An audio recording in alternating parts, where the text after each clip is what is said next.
안녕하세요. 책 읽어주는 북면 아저씨입니다. 지금 읽어드릴 책은 이어령의 마지막 수업 김지수 지음 1. 다시 라스트 인터뷰 메멘토 모리 죽음을 기억하라. 전두엽으로 생각하는 죽음과 척추신경으로 감각하는 죽음은 다르다. 시한부 3을 선고받을 때 인간은 부정, 분노, 타협, 울, 수용의 5단계를 거친다. 2. 큰 질문을 경계하라. 인간은 3가지 부류가 있다. 개미처럼 땅만 보고 달리는 부류, 현실적인 사람. 거미처럼 시스템을 만들어 놓고 사는 부류, 뜬구름 잡고 추상적인 얘기를 하는 학자. 꿀벌처럼 화분으로 꽃가루 옮기고 스스로 힘으로 꿀을 만들어 여기저기 비정형으로 날아다니며 매일매일 꿀을 따는 벌. 꿀벌에 문학의 메타포가 있어 작가는 벌처럼 현실의 먹이를 찾아다니는 사람이야. 발 뻗는 순간 그게 꽃가루인 줄 아는 게 꿀벌이고 곧 작가라네. 3. 진실의 반대말은 망각. 진실보다 거짓이 생존할 때가 많아. 진실은 묻히고 덮이기 쉬워. 일상적 존재는 묻혀있는 존재라고 덮어놓고 살지 말라고. 왜냐하면 우리 모두 덮어놓고 살거든. 덮어놓은 것은 덜 추는 게 심리학이고 진리고 예술이야. 그런데 지금 우리 시대가 가장 감쪽같이 덮어놓고 있는데 무엇일까? 그것은 죽음이라네. 모두가 죽네. 나도 자네도. 4. 그래서 외로웠네. 운 나쁜 사람은 이 세상에 태어나지 못해. 나의 운은 항상 나무윤과 연결되어 있기에 은혜를 갚아야 한다는 마음으로 살면 예외 없이 좋은 운이 들어온다는 것. 지혜의 시작은 운명을 받아들이는 것. 소크라테스가 대표적이야. 소크라테스는 지혜를 사랑한 철학자였어. 그가 지혜를 따라간 건 운명을 믿었기 때문이네. 신탁이 아테네에서 가장 똑똑한 자가 소크라테스라고 하니 궁금해서 길을 나섰지. 그가 살펴보니 아테네 사람들이 다 똑똑한 척을 하는 거야. 자기는 모르는 게 너무 많은데 사람들은 물어보면 다 안다고 하거든. 그때 신탁의 의미를 깨달았지. 아, 내가 모른다는 걸 안다는 게 이 사람들보다 똑똑하다는 이야기구나. 소크라테스는 모른다는 것을 아는 것이 인간이 알 수 있는 최고의 지혜라고 봤다. 5. 고하의 감각이 우리를 나아가게 한다. 일상에서 생각하는 자로 깨어 있으려면 뜬 소문에 속지 않는 연습을 해야 한다. 있지도 않은 것으로 만들어진 풍문의 세계에 속지 말라고 스스로에게 묻고 또 물어 진실에 가까운 것을 찾으려고 노력해야 한다. 6. 손잡이 달린 인간, 손잡이가 없는 인간. 타자의 절대성을 인정하는 게 사랑이고 그 자리가 윤리의 출발점이라네. 타자를 나의 일부로 받아들이기 위해 왜곡해서는 안 돼. 자기 삶이 사소하면 사소한 대로, 비루하면 비루한 대로 정직하게 기록하는 인간들이야말로 담대한 사람들이죠. 7. 파뿌리의 지옥, 파뿌리의 천국. 끝까지 이기적일 것 같은 사람도 타인을 위해 파뿌리 하나 정도는 나눠준다네. 그 정도의 양심은 꺼지지 않는 존재가 인간이거든.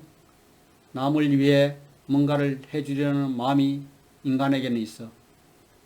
생각을 다루는 인지론, 실천을 다루는 행위론, 표현을 다루는 판단론, 인간으로 풍부하게 누리고 살아가려면 이 3가지 영역을 구분할 줄 알아야 한다. 과학은 모든 것을 비인간으로 가정하고 예술은 모든 것을 인간으로 상상하기 때문이라네. 무언가 있다고 생각하면 삶이 이만큼 절실할까? 끝이라고 생각하니 절실한 거야. 그래서 환생이나 부활도 삶의 양식이라 생각한다네. 목적이 있으면 걷는 게 되고 목적이 없으면 춤이 되는 거라네. 걷는 것은 산문이고 춤추는 것은 시지. 인생을 춤으로 보면 자주 갈 수 있어.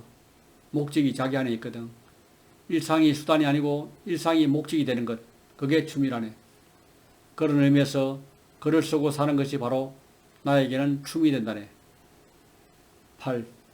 죽음의 가지는 낭떠러지가 아니라 고향. 인생은 파노라마가 아니야. 한 컷의 프레임이야. 한 컷 한 컷 소중한 장면을 연결해보니 파노라마처럼 보이는 거지. 이익을 내리면 관심 있는 것에서 시작하라. 사랑, 그 쓸쓸함에 대하여 한 번밖에 못 만난다. 그건 상대가 여자든 남자든 가슴이 저며오는 거야. 지금 이 순간은, 오늘 이 하루는 절대 돌아오지 않는다는 거지. 죽음을 앞둔 마음으로. 9. 바보의 쓸모. 탕자 돌아오다. 꿈은 이루는 게 아니라 지속하는 것. 이런 역설을 모르면 인생 헛사한 거라니까. 꿈이라는 건 빨리 이루고 끝내는 게 아니야. 그걸 지속하는 거야. 꿈 깨면 죽는 거야. 내가 왜 남은 시간을 이렇게 쓰고 있겠나. 죽고 나서도 할 말을 남기는 사람과 죽기 전부터 할 말을 잃은 사람 중 어느 사람이 먼저 죽은 사람인가. 유언할 수 있는 사람이 행복한 거라네. 10. 고통에 대해서 듣고 싶나?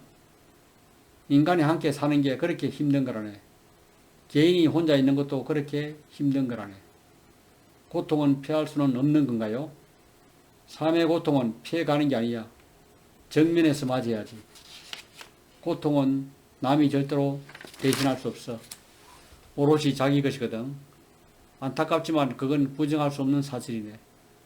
지우는 기능과 쓰는 기능을 한 몸뚱이에 달아놓은 그게 우리 인생이다. 비참함과 아름다움이 함께 있고 망각과 추억이 함께 있으니 젊을 땐 연필을, 나이 들면 지우개를 많이 쓰지요. 11. 스승의 눈물 한 방울. 스스로 결점 없는 영웅보다 자기 감정에 빠져 울거나 웃거나 추억에 적기를 좋아하는 나의 스승은 시간이 지날수록 더 수다스러웠고 더 귀여워졌다. 신도 그렇게 갑자기 우리에게 온다네. 준비해도 안 올 수 있고 준비 안 해도 올 수 있어. 하나님은 우리를 갑작스럽게 방문하시지. 마치 재앙이 예고 없이 덮치듯 신의 구제도 그렇게 오는 거야. 사랑도 행복도 영성도 그렇게 갑작스럽게 우리를 덮치는 거라고 나는 느껴. 12. 눈부신 하루. 궁극적으로 인간은 타인에 의해 바뀔 수 없네. 스스로 깨닫고 스스로 만족할 수밖에 없어. 그게 자족이지. 자족에 이르는 길이 자기다움이야. 남이 이랬다고 화내고 남이 저랬다고 감동해서 그 사람의 제자가 되는 게 아니네.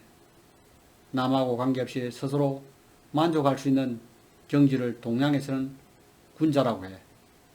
군자는 스스로 배우고 가르치고 스스로 알고 깨닫는 자, 홀로 자족할 수밖에 없는 자. 그래서 군자는 필연적으로 외롭지. 13. 지혜를 가진 죽는 자. 신과 생물의 중간자로 인간이 있기에 인간은 슬픈 존재고 교만한 존재지. 양극을 갖고 있기에 모순을 알고 살아갈 수밖에 없어. 작은 죽음들의 시간 정적. 침묵의 힘이 엄청나군요. 그러니까 살아있다고 진료되는 집단의 아우성이 일치에 소거될 때 시간이 잠시 우리를 다른 곳으로 데려가는 그런 느낌이죠. 우리가 죽음을 의식한다는 것도 바로 그런 거라네. 시끄럽게 뛰어다니고 바쁘게 무리지어 다니다 어느 순간 딱 필름이 끊긴 듯 정지되는 순간 죽음을 느끼는 거야. 정적이 바로 작은 죽음이지. 14. 또 한 번의 봄. 황금은 황금의 길, 피는 피의 길, 은은 은의 길, 제각각의 길을 열어제하기에 어느 교환도 돌이 명령하면 서글퍼져. 나는 이렇게 쓰고 싶은데 출판사는 저렇게 쓰라면 작가는 의욕을 잃어버리거든. 피, 돈, 은어가 제갈 길을 가야 하는데 현대사회는 돈이 가장 큰 힘으로 모든 길을 빨아들이니 큰일입니다. 사랑은 쉽지만 용서는 어렵습니다. 사랑은 언제든 마음만 먹으면 베풀 수 있지만 용서는 다릅니다. 남을 용서하려면 커야 되고 높아야 되고 힘이 있어야 되고 용서한 사람이 진정한 강자라네. 15. 또 한 번의 여름. 생육하고 번성하라. 한국인들이 위기에 강하다고 하는데 위기에 강한 게 아니라 예측할 수 없는 상황에 강한 거라네. 한국인들은 미리 계산하고 계획하고 자루된 듯 원칙에 맞게 행동하지 않고 흐르듯이 상황에 맞춰 직관으로 반응하지요. 16. 작별인사. 지금도 보면 눈물이 핑 도는 것은 죽음이나 슬픔이 아니라네. 그때 그 말을 못한 거야. 새벽에 가장 먼저 머리를 쳐드는 새, 부지런함이 아닌 예민함, 분노도 그리움도 그렇게 못 견딜 것 같고 격한 감정이 오래가면 어떻게 살겠나. 격한 감정은 몇 초 지나면 사라져. 사랑하는 사람이 죽어도 그 슬픔은 아주 가끔 쓰나미처럼 밀려온다네. 슬픔의 감정, 절망의 감정, 분노의 감정이 오래가면 인간은 다 자살하고 말 걸세. 별똥불이 훅 하고 떨어졌듯 그리움도 슬픔도 그렇게 찰나를 지나가 버려. 하지만 왜 그렇게 보고 싶어 했을까? 이런 감정은 오래 남는다네. 당신의 인생은 촛불과 파도 사이에 있었군요. 촛불은 끝없이 위로 불타오르고 파도는 솟았더라도 끝없이 하락하지. 하나는 올라가려고 하고 하나는 침잠하려고 한다네. 촛불과 파도 앞에 서면 항상 삶과 죽음을 기억하라. 수직의 중심점이 생이고 수평의 중심점이 죽음이라는 것을. 이것으로 책 읽기를 마치겠습니다.